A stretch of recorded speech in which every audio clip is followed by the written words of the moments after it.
Hello Meena, నా status చూసావా? Hello. చూసారా? ఆ కొంతమంది టైంపాస్ కోసమే ఉంటారు. అయ్యో పిచ్చిదానా, అది మోటివేషనల్ కాల్. మోటివేషనల్ని ఫోటో చూశాక డిప్రెషన్ వచ్చేస్తుంది. నేను ఫిల్టర్ లేకుండా డీసెంట్గా కనిపిస్తాను. అవును, ఫిల్టర్ లేకుండా అంటే కెమెరా నెక్స్ట్కి అనుకుంటారు. నీతో చాట్ చేసినప్పుడు వాట్సాప్కి కూడా భయం వేస్తుంది. అవును కదా, అందుకే టైపింగ్ అని ఎప్పుడూ చూపిస్తుంది. అవును, నువ్వు మాత్రం మాట్లాడుతుంటావు మరి.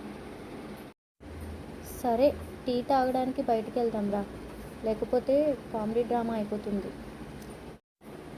సరే కానీ బిల్ నువ్వే కట్టాలి మరి. అవును, నువ్వు మాత్రం మాట్లాడుతుంటావు మరి.